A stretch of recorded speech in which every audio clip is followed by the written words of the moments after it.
হরে কৃষ্ণ বন্ধুরা, আজকের পর্বের আলোচনার বিষয় তুলসী মালা গলায় ধারণ করার সঠিক নিয়ম, সঠিক মন্ত্র, কয় প্যাচ পড়তে হবে, আমিষ খাবার খাওয়া উচিত কিনা এবং উপকারিতা ও মাহাত্ম্য। মূল পর্বে যাবার আগে সকলের কাছে অনুরোধ, যদি ভিডিওটি ভালো লাগে অবশ্যই একটি লাইক করে চ্যানেলটি সাবস্ক্রাইব করে দেবেন। চলে যাচ্ছি মূল পর্বে। সর্বপ্রথমে একটি ভালো তুলসী কাঠের মালা নিতে হবে। মালাটি যদি আপনি নিজে হাতে বানিয়ে নিতে পারেন তাহলে খুব ভালো হয়। আর যদি সময়ের অভাব বা অন্য কোনো কারণে নিজের হাতে বানানো সম্ভব না হয় তাহলে বাজার থেকে কিনে আনতে হবে। তবে বাজার থেকে কেনার সময় ভালো করে দেখে নিতে হবে বেল কাঠের মালা না হয় সেদিকে খেয়াল রাখতে হবে।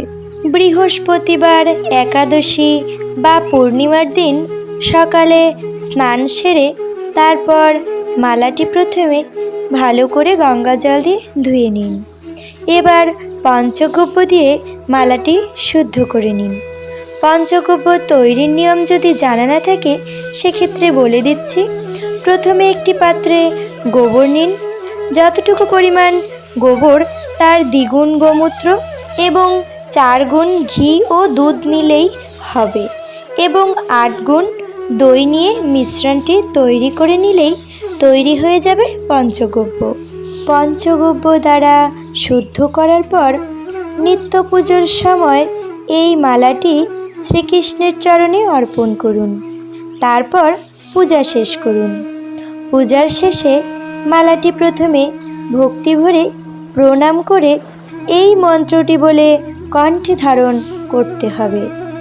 তুলসীর মালা ধারণ মন্ত্র: তুলসী কাষ্ঠ সম্ভূতম মাল্যম কুঞ্জ জনপ্রিয়ম বিভূর্মিতামহম কণ্ঠে কুরু মাম কৃষ্ণবল্লভম তথা মাম কুরু দেবেশী নিত্যম বিষ্ণু জনপ্রিয়ঃ দানে লা ধাতুরদিষ্ঠ লাসি মাম হরিবল্লভে ভক্তেভ্যশ্চ সমস্তে ভাস্তেন মালা নিগদাস্যে।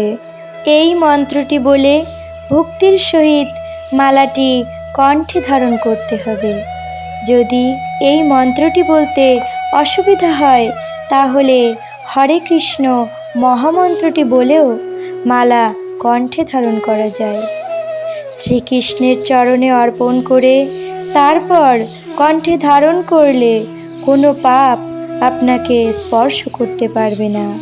আপনারা তো জানেন যে তুলসী ছাড়া ভগবান শ্রীহরি কোনো কিছুই গ্রহণ করে না। আমরা যদি তুলসী মালা না পড়ি তাহলে ভগবান কি করে আমাদের গ্রহণ করবে?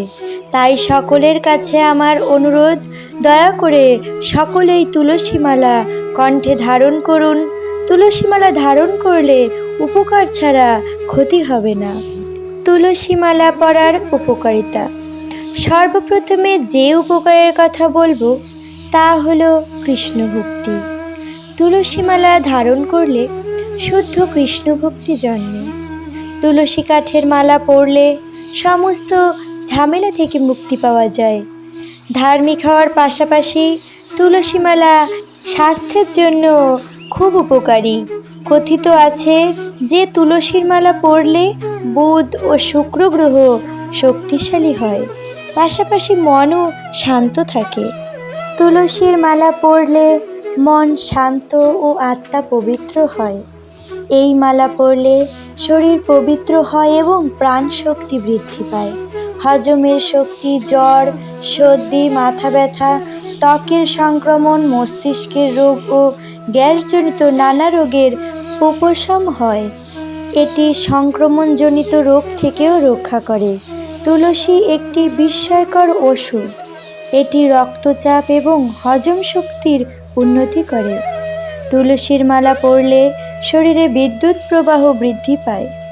গলায় তুলসীর মালা পরলে বৈদ্যুতিক তরঙ্গ নির্গত হয় যা রক্ত চলাচলে বাধা সৃষ্টি করে না। এছাড়া ম্যালেরিয়া ও অনেক ধরনের জ্বরে তুলসী খুবই উপকারী।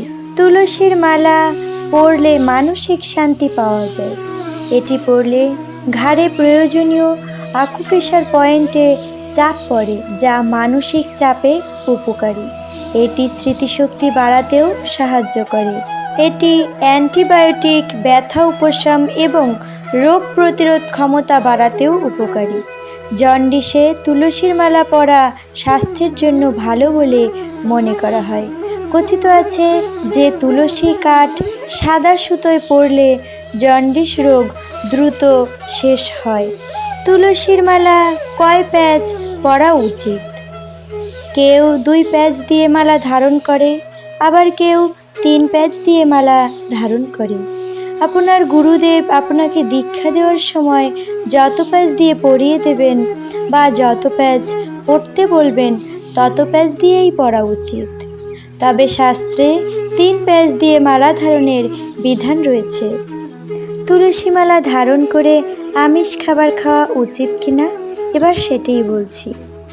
আমরা তুলসী মালা ধারণ করি ভগবানকে প্রসন্ন করার জন্য। তাই কোনো প্রাণী হত্যা করে কখনোই ভগবানের প্রিয় হওয়া যায় না। অতএব সাত্ত্বিক আহার করাই শ্রেয়। তুলসী মালা ধারণ করে যে বিষয় করে অবশ্যই খেয়াল রাখতে হবে, প্রথমত তুলসী মালা ধারণ করার পর যখন খুশি খুলে ফেলা যাবে না। যখন ইচ্ছা পরলাম আবার যখন ইচ্ছা খুলে ফেললাম, এটি একেবারেই করা যাবে না। দ্বিতীয়ত, তুলসী মালা ধারণ করে একসাথে রুদ্রাক্ষের মালা ধারণ করা যাবে না। এবং সবচেয়ে গুরুত্বপূর্ণ যে বিষয় তা হলো, তুলসী মালা ধারণ করার পর অবশ্যই প্রতিদিন বিষ্ণু মন্ত্র বা দীক্ষা মন্ত্র জপ করতে হবে। তুলসী মালার মাহাত্ম্য। তুলসী কার্তিক মাসের অমাবস্যা তিথিতে এই পৃথিবীতে গাছ রূপে আবির্ভূত হন। কার্তিক মাসে যে তুলসী দ্বারা নিত্য নারায়ণের পূজা করে, সে কোটি সহস্র যুগ ধরে ভগবত ধামে বাস করে। তাছাড়া নিত্য তুলসী পূজা, প্রদক্ষিণ, প্রণাম, দর্শন ইত্যাদি করলে লক্ষ্মী ও নারায়ণ খুবই প্রসন্ন হন। যিনি তুলসী পাতা দিয়ে নারায়ণ, শ্রীকৃষ্ণ, গোপাল, গৌরাঙ্গ মহাপ্রভুর পূজা করেন, তার জন্ম জন্মান্তরের পাপ বিনষ্ট হয়। যে গৃহে তুলসী তলার মাটি থাকে সেই গৃহে যমরাজ প্রবেশ করতে পারে না।